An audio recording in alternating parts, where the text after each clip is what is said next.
5 సంవత్సరాల క్రితం అండి అన్నా కాదు సపోర్ట్ ఇంచుమించుగా ఒక 35 సంవత్సరాల క్రితం అండి.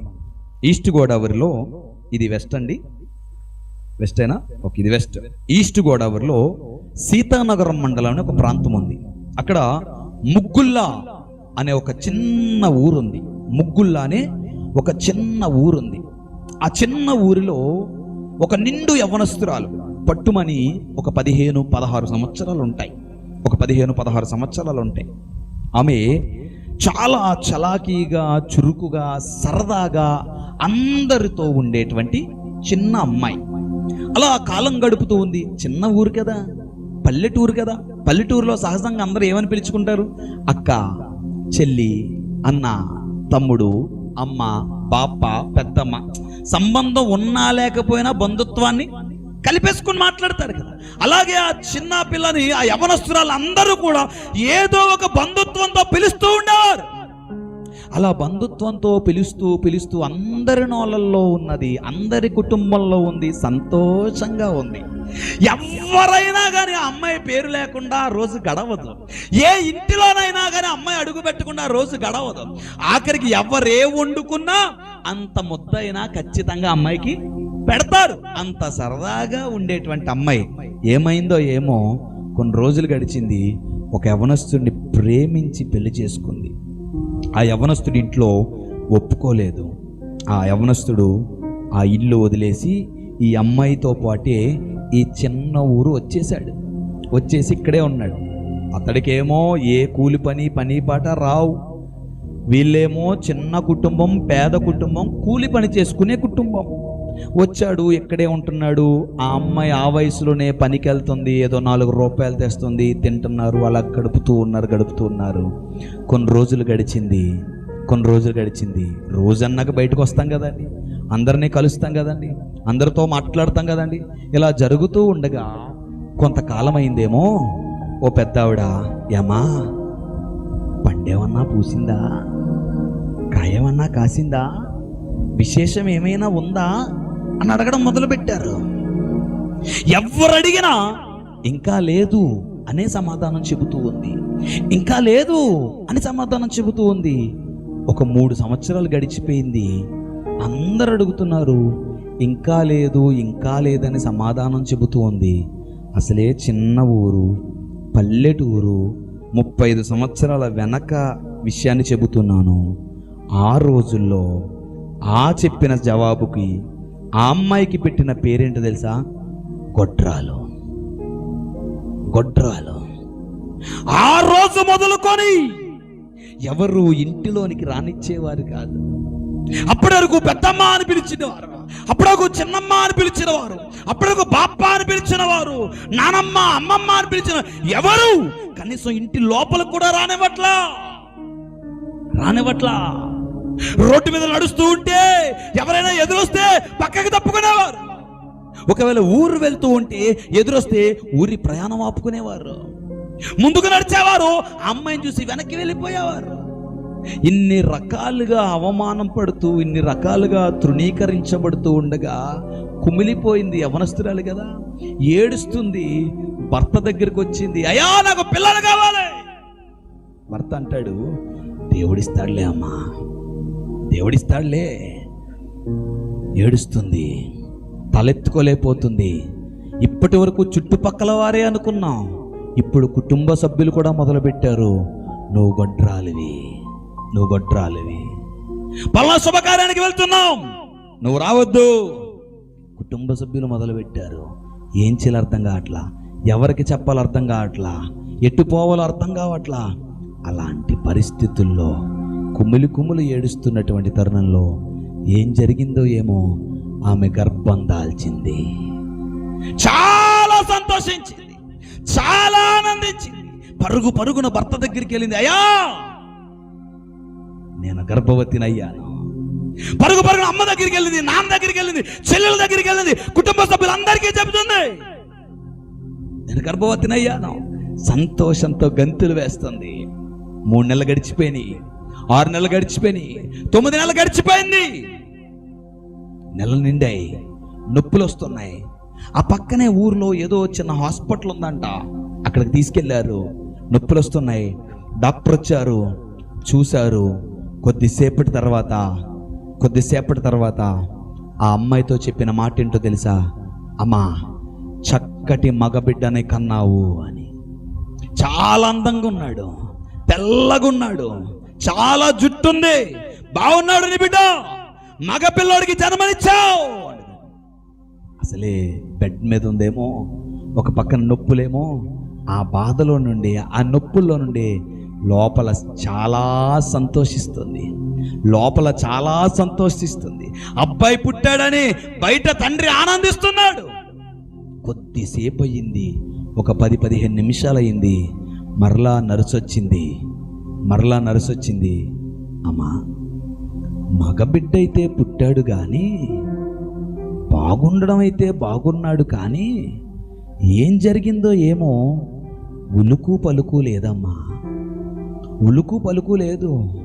చెయ్యి పైకి ఎత్తుతుంటే పడిపోతుంది, కాలు పైకి ఎత్తుతుంటే పడిపోతుంది, ఏడుస్తాడేమో కొడుతుంటే స్పర్శ లేదు, గిల్లుతుంటే ఉలుకు పలుకు లేదు. ఏం జరుగుతుందో అర్థం కావట్లేదు. కాకినాడలో పెద్ద హాస్పిటల్ ఉంది, అక్కడికి ఏమన్నా మీరు తీసుకెళ్ళగలరా?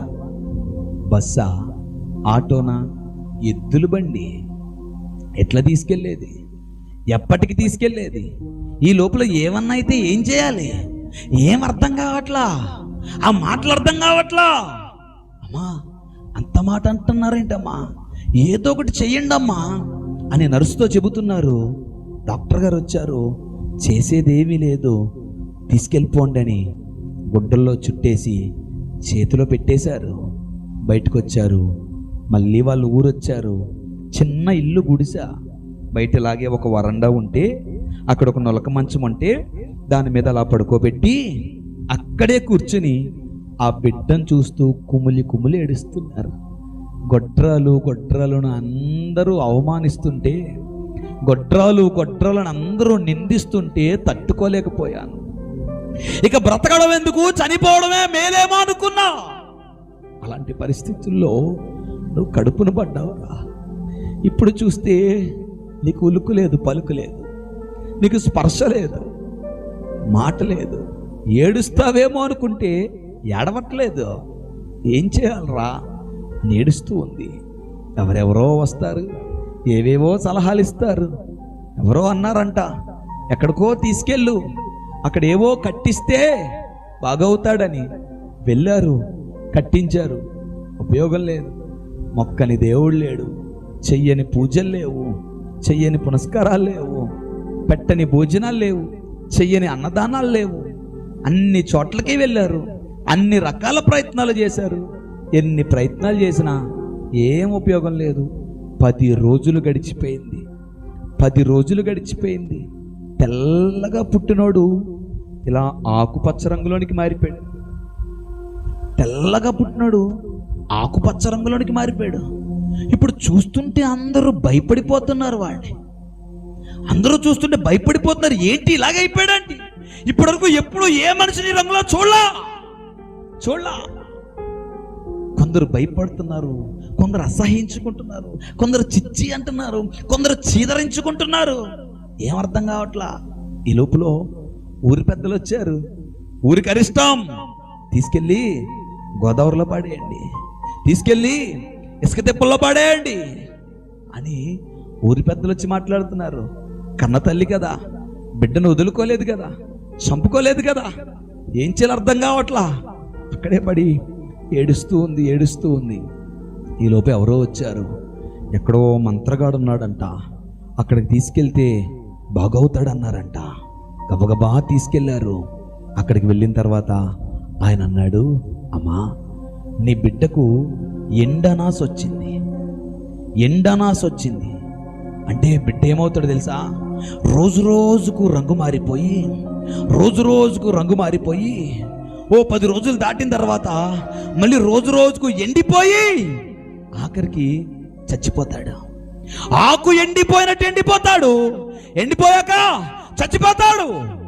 ఇక దీనికి మందు లేదు, తీసుకెళ్ళిపో అని పంపించేశాడు. తీసుకొచ్చింది, ఇంట్లో పెట్టుకుంది, మంచం మీద అలా పాడేసింది.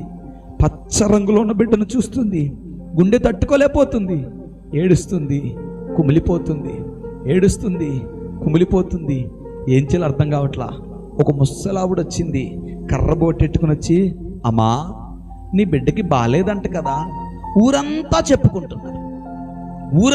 చెప్పుకుంటున్నారు, నీ బిడ్డకి బాలేదంట కదా, ఇదిగో యేసయ్యను నమ్ముకుంటే నీ బిడ్డ బాగవుతాడే అని అంటే, ఆ యవ్వనస్త్రాలంది, క్రైస్తవ కుక్క, ఇంకోసారి నా గుమ్మం తొక్కవంటే కాళ్ళెర కొడతానేమన్నా, పోయకండి రాకింగ్ ఇంటికి, పిచ్చి పిచ్చి మాటలు మాట్లాడుతావు, పంపించేసింది. ఏడుస్తుంది. ఓ పెద్ద ఆయన ఎవరో వచ్చారు, వచ్చి రాజమండ్రిలో వంశీకృష్ణ అని ఒక డాక్టర్ గారు ఉంటారు, చిన్న పిల్లలకి స్పెషలిస్ట్. ఇప్పటి వరకు ఆయన దగ్గరికి వెళ్ళిన ఏ కేసు కూడా ఫెయిల్ అయిపోయిన దాఖలాలు లేవు. ఆయన చెయ్యేస్తే చాలు బతికేస్తారు అన్న మాట బయట ఉంది. ఒకవేళ అక్కడ తీసుకెళ్తే ఏమన్నా బాగవుతాడేమో అని ఒక సలహా ఇస్తే, ఆశ కదా, తల్లి కదా, వెంటనే బిడ్డను మళ్ళీ గుడ్డల్లో చుట్టుకొని రోడ్డు మీదకి వచ్చి నిలబడ్డారు. 3 గంటలు అయింది, బస్సు లేదు.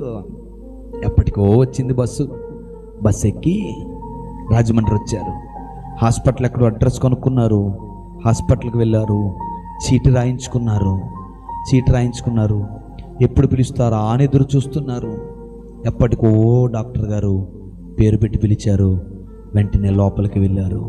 లోపలికి వెళ్ళి బిడ్డను అలా టేబుల్ మీద పెట్టి, అయ్యా చాలా కాలం తర్వాత వీడు పుట్టాడయ్యా, చాలా బాగున్నాడని అప్పుడు నర్సులు చెప్పారయ్యా, కానీ ఏమవుతుందో తెలియదయ్యా, ఇలా పచ్చరంగులోనికి మారిపోతున్నాడు, రోజు రోజుకి చూస్తేనే అసహ్యంగా ఉంటున్నాడు, నీ దగ్గరికి వస్తే నా బిడ్డ బాగవుతాడని చెప్పారయ్యా, ఏదో ఒకటి చేసి నా బిడ్డను బాగు చేయయ్యా అని ఆ తల్లి డాక్టర్ గారిని వేడుకుంటుంటే డాక్టర్ గారు అలా దూరం నుంచి చూసి, సే పిచ్చిదానా, దేవుణ్ణి అనుకున్నావా, డాక్టర్ని అనుకున్నావా, చచ్చినోడిని తీసుకొస్తే నేనెట్ట బతికిస్తా, ఆడు చచ్చాడు, ముందే తీసుకొచ్చిన ఏమన్నా ఉపయోగం ఉండదేమో,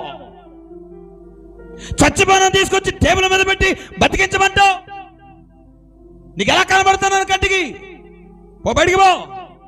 అయ్యా అంత మాట అనకండి, ఏదో వ్యాధి వచ్చింది, రోగం వచ్చింది, బాగవుతాడు అనుకుంటున్నావు అయ్యా, ఏదో కష్టం వచ్చింది తీరిపోతుంది అనుకుంటున్నావు, ఇప్పుడు ఏదో ఉలుకు పలుకు లేదు, మాట్లేదు, కనీసం వస్తుంది లేకుండా రోజులకు అనుకుంటుంటే వేదయ్యా చచ్చిపోయాడు అంటావు. అంత మాట అనకయ్యా, ఏదోటి చేసి నా బిడ్డని బాగు చేయ్యా, నీ దగ్గరికి వస్తే బాగవుతారని చెప్పారయ్యా, ఎక్కడో ముగ్గలుండొచ్చావయ్యా, ఏదో ఒకటి చేసి నా బిడ్డను బాగు చేయ్యా అని బ్రతిమలాడుతుంటే నర్సులు పిలిచాడు, కంపౌండర్లు పిలిచాడు, వీళ్ళని బయటికి తోసేయండి రా అన్నాడు. వాళ్ళు ఆ తల్లిని తండ్రిని ఆ బిడ్డని పట్టుకొని బయటికి తీసుకొచ్చి వెళ్ళిపోమన్నారు.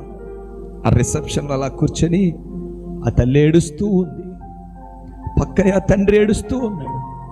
ఆ తల్లి అంటుంది, అయ్యా మీకు డాక్టర్ గారు బాగా తెలుసు కదా అయ్యా, మీరు ఇక్కడే పనిచేస్తున్నారు కదా అయ్యా, మీ మాట వింటారు కదయ్యా డాక్టర్ గారు, ఒక మాట చెప్పయ్యా, ఒక మాట చెప్పు, నా బిడ్డను చూడమని చెప్పండి అయ్యా, మీకు దండం పెడతాను, నా బిడ్డను బాగు చేయమని చెప్పండి అయ్యా, చాలా ఆశతో వచ్చాను అయ్యా, ఎక్కడెక్కడికో తిప్పాం, ఎక్కడెక్కడికో వెళ్ళాం, ఎన్ని చేసినా ఫలితం లేదు, ఎన్ని చేసినా ఉపయోగం లేదు, ఈ దగ్గరకు వస్తే బాగవుతాడని ఎవరో చెబుతూ ఆశతో వచ్చాం, కనీసం చూడను కూడా చూడలా, కనీసం ముట్టుకొని కూడా ముట్టుకోలా, చచ్చిపోయాడని బయటికి గంటేస్తున్నారు.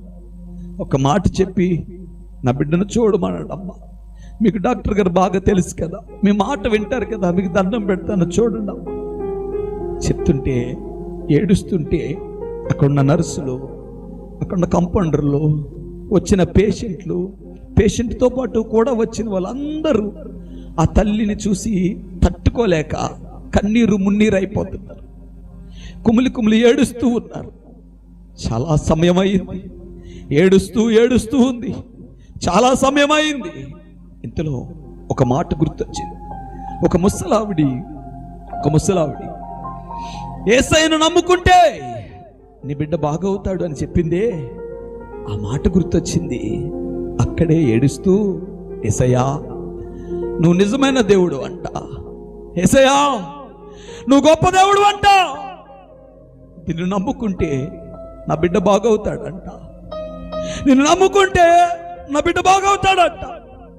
నువ్వైతే ఎలాగుంటావో నాకు తెలియదు, నిన్నెప్పుడు నేను చూడలా, నీకెప్పుడు నేను మొక్కలా, నీ గురించి నాకు ఎవ్వరూ చెప్పలా, అసలు నువ్వు ఎలాగుంటావో కూడా నాకు తెలియదు, నా బిడ్డ బాగవుతాడో లేదో కూడా నాకు తెలియదు. కానీ ఒక్క పని చేయ్యా, చచ్చిపోయాడని బయటికి గెంటేశాడయ్యా డాక్టర్ నా బిడ్డని. ఆయన ఒక్కసారి నా బిడ్డని చూస్తే చాలు, నా బిడ్డను చూస్తే చాలయ్యా అని ఒక చిన్న ప్రార్థన, వచ్చి రాని యేసుప్రభు అంటే తెలియదు, వచ్చి రాని ప్రార్థన. ఏడుస్తుంది. ఏమైందో ఏమో, చాలాసేపటి తర్వాత డాక్టర్ గారు నర్సుని పిలిచి, అమ్మా ఉదయం పచ్చ రంగులోనికి మారిపోయిన ఒక బిడ్డను తీసుకుని వచ్చారు కదా, వాళ్ళు ఉన్నారా వెళ్ళిపోయారా అని అడిగితే, ఏం వెళ్ళిపోవడం సార్, వాళ్ళు రిసెప్షన్లో పడి ఏడుస్తుంటే మేము తట్టుకోలేకపోతున్నాం సార్, చిన్న పిల్లలు సార్, వాళ్ళు యవనస్తులు, ఆ బిడ్డ కోసం వాళ్ళు కుమిలి ఏడుస్తుంటే మేమందరం తట్టుకోలేకపోతున్నాం సార్, ఇంకా అక్కడే ఉన్నారు, ఏడుస్తున్నారు. అవునా, అయితే ఒకసారి లోపలికి రమ్మను. ఆ నర్సు గబగబా బయటకు వచ్చి, మా డాక్టర్ గారు రమ్మంటున్నారు. ఆశతో బిడ్డను చంకనెత్తుకుని గబగబా లోపలికి వెళ్ళి ఆ టేబుల్ మీద బిడ్డను పెట్టి, అయ్యా మీకు దండం పెడతానయ్యా, ఏదో ఒకటి చేసి నా బిడ్డను బతికించయ్యా. నా అనుకున్నవారు, నా బంధువులు, నా స్నేహితులు, చుట్టుపక్కల వారు, ఆఖరికి నా కుటుంబ సభ్యులు కూడా నన్ను గొడ్రాలు అంటుంటే తట్టుకోలేకపోయా. నా ఇంట్లో వాళ్ళే నేను ఎదురొస్తుంటే పక్కకు తప్పుకునేవారు కొంతమంది, నేను ఎదురొచ్చానని వెనక్కి వెళ్ళిపోయేవారు కొంతమంది, దేనికి పిలిచేవారు కాదు, కనీసం గుమ్మంలో అడుగు పెట్టనిచ్చేవారు కాదు, కనబడితే గొడ్రాలనేవారు. తట్టుకోలేకపోయాను, ఉండలేకపోయాను, చచ్చిపోదాం అనుకున్నాను. అలాంటి పరిస్థితుల్లో వీడిని నా కడుపునే వేశారు, గొడ్రాల పేరు తీశాడు అనుకున్నా. ఇక మీద సంతోషకరమైన దినములు అనుకున్నా, ఇక మీద చాలా బాగుండొచ్చు అనుకున్నా. చూస్తే వీడిలాగైపోతున్నాడు. ఎందుకు ఇలా పచ్చ రంగులోనికి మారిపోతున్నాడో తెలియదు, ఎందుకు ఉలుకు పలుకు లేదో తెలియదు, ఎందుకు ఏడవట్లేదో తెలియదు, ఎవరు ఏం చెప్పట్లేదు. ఆయన ఎవరునేమో ఎండరస్ అన్నాడు, అంటే ఏంటో కూడా తెలియదు. నువ్వు ముడితే బాగవుతావు అన్నారు, నువ్వు చూస్తే బాగవుతాడు అన్నారు, నీ దగ్గరకు వస్తే చచ్చిపోయాడంట. ఏం చేస్తే బిడ్డ బతుకుతాడయ్యా, ఏం చేస్తే బతుకుతాడు? ఒకవేళ చచ్చిపోయాడా, ఇక నేను బ్రతకడం కూడా వేస్ట్. ఎందుకంటే మళ్ళీ నేను వెళ్తే నా ఊరంతా, నా బంధువులు, నా స్నేహితులందరూ మరలా నన్ను గొడ్రాలని అంటారు. గొడ్రాలుగా బ్రతకడం కంటే చచ్చిపోవడమే మేలయ్యా. నీకు దండం పెడతా, నీ కాళ్ళు మొక్కుతా, నువ్వేం చేయమంటే చేస్తా, బిడ్డను బతికించయ్యా అని ప్రాధేయపడింది. ఆ డాక్టర్ గారు అన్నారు, మా ఒకసారి ఆగల, ఒకసారి ఆగు, నీకు అర్థమవుతుందా నా మాట, నీకు అర్థమవుతుందా? వాడు చచ్చిపోయాడు. చూడు, పచ్చ రంగులోనికి మారిపోయి అసహ్యంగా ఉన్నాడు. అందరూ అసహించుకుంటున్నారు అని చూసి కంప కొడుతున్నాడు అమ్మాడు. నీకు అర్థం కావట్లా. ఏ ఊరి మీది? బుగ్గల్లయ్యా. ఎంతసేపు ప్రయాణం? చాలాసేపు ప్రయాణం. సర్లే, నీకు డ్రాప్స్ ఇస్తాను, ఇవి వాడి నోట్లో వేయి, కనీసం కంపు రాకుండా ఉంటాడు. ఇంటికి వెళ్ళాక ఏం చేస్తారో అది చేసేయండి, వెళ్ళండి అని డ్రాప్స్ ఇచ్చి పంపించాడు. నర్సు వచ్చింది, నోట్లో 4 డ్రాప్స్ వేసింది, గుడ్డలతో చుట్టి చేతిలో పెట్టి పంపించేశారు. భార్యాభర్తలు ఇద్దరు బిడ్డనెత్తుకుని రోడ్డు మీదకి వచ్చారు. మళ్ళీ బస్సు ఎక్కారు. ఊరెళ్ళిపోతున్నారు. బస్సులో కూర్చొని ఏడుస్తుంది. నానా, నువ్వంట చచ్చిపోయావంటరా, నువ్వు గొడ్రాలన్న పేరు తీసావని సంబరపడిపోయా, కానీ నువ్వు చచ్చిపోయావంటరా. ఇక సంతోషంగా బ్రతకొచ్చు అనుకున్నా, నిన్ను చూస్తే అసహించుకుంటున్నారంటరా, కంపు కొడుతున్నావంటరా అని పిచ్చి దానిలో మాట్లాడుకుంటుంది తల్లి. పక్కన భర్త ఏం మాట్లాడాలో తెలియదు, ఎలా ఓదార్చాలో తెలియదు, ఎలా ఆదరించాలో తెలియదు. కుమిలి ఏడుస్తున్నాడు. బస్సులో వాళ్ళందరూ చూసి అయ్యో అని జాలిపడేవారు కొంతమంది, కంపొస్తున్నాడని ముక్కు మూసుకునేవారు కొంతమంది. అలా ప్రయాణం సాగుతూ ఉండగా ఆ తల్లికి ఓ మాట గుర్తొచ్చింది. యేసయ్యా, నువ్వు గొప్ప దేవుడు అంట కదా, నువ్వు నిజమైన దేవుడు అంట కదా, నిన్ను నమ్ముకుంటే బిడ్డ బాగవుతాడంట కదా. బాగవుతాడో లేదో తెలియదు, కానీ డాక్టర్ గారు నా బిడ్డను చూస్తే చాలు అని ప్రార్థన చేశాను. చచ్చిపోయాడు, బయటికి వెళ్ళిపోమని చెప్పిన డాక్టర్ మరలా తిరిగి లోపలికి పిలిచి చూశాడు. అంటే నిజమైన దేవుడు ఉన్నాడు. దేవునికి స్తోత్రం, హల్లెలూయా. నిజమైన దేవుడు ఉన్నాడు, గొప్ప దేవుడు ఉన్నాడు, ప్రార్థన వినే దేవుడు ఉన్నాడు, నా మొర్రాలకిచ్చే దేవుడు ఉన్నాడు, నా కన్నీరు తుడిచే దేవుడు ఉన్నాడు అని నమ్మింది. ఊరొచ్చింది, బస్సు దిగింది, పరుగునింటికి వెళ్ళింది. అక్కడ చిన్న నులక మంచం బయట ఒక చిన్న ఇల్లు, గుడిసె, ఒకటే గది, బయట వరండా, ఒక నులక మంచం. ఆ బిడ్డను అలా మంచం మీద పడేసింది, లోపలికి వెళ్ళిపోయింది, తలుపేసుకుంది, ప్రార్థన చేయటం ప్రారంభించింది. దేవునికి స్తోత్ర, హల్లెలూయా. ప్రార్థన చేయడం ప్రారంభించింది. యేసయ్యకు ప్రార్థన చేస్తుంది, ప్రార్థన వినిన దేవునికి ప్రార్థన చేస్తుంది, మర్ర వినిన దేవునికి ప్రార్థన చేస్తుంది, డాక్టర్ తిరిగి రప్పించిన దేవునికి ప్రార్థన చేస్తుంది. కడుపుకి అన్నం లేదు, తాగడానికి నీరు లేదు, కంటి మీద కునుకు లేదు. రోజు ప్రార్థన చేస్తూ 3 రాత్రులు 3 పగళ్ళు, అక్షరాల 3 రాత్రులు 3 పగళ్ళు ప్రార్థన చేస్తూనే ఉంది. అందరూ వస్తున్నారు, అందరూ తలుపులు కొడుతున్నారు. ఏవే పిచ్చిదారా, లోపల ఏం చేస్తున్నావు, బయటికి రా. వీడిని తీసుకెళ్లి గోదావరిలో పడేయాలి, వీడిని తీసుకెళ్లి ఇసుకలో కప్పేయాలి, బయటికి రా. రావట్లా, ప్రార్థన చేస్తూనే ఉంది. తినడానికి రమ్మంటే రావట్లా, నీళ్లు తాగడానికి రమ్మంటే రావట్లా, నిద్ర లేదు, ప్రార్థన చేస్తూనే ఉంది. 3 రోజులు గడిచిపోయింది. మళ్ళీ అందరూ వచ్చారు, అందరూ తలుపులు బాతున్నారు. బయటికి రావే, బయటికి రా. లోపల అనుకుంటుంది, మళ్ళీ బయటికి రా, బిడ్డను తీసుకెళ్లి గోదావరిలో పడేయాలి, బిడ్డను తీసుకెళ్లి ఇసుక దెబ్బల్లో కప్పెట్టేయాలి. రాటున్నారేమో అనుకుని ఏమీ పట్టించుకోకుండా ప్రార్థన చేస్తూ ఉంది. మళ్ళీ తలుపులు బాతున్నారు. బయటికి రా. బయట నీ బిడ్డ ఏడుస్తున్నాడు. దేవునికి స్తోత్ర, హల్లెలూయా. కొట్టగడిగా చెప్పండి, బయట నీ బిడ్డ ఏడుస్తున్నాడు. రా. గబగబా బయటకు వచ్చింది, తలుపులు తెరిచి బిడ్డ దగ్గరికి వెళ్ళింది. ఒక ఊరే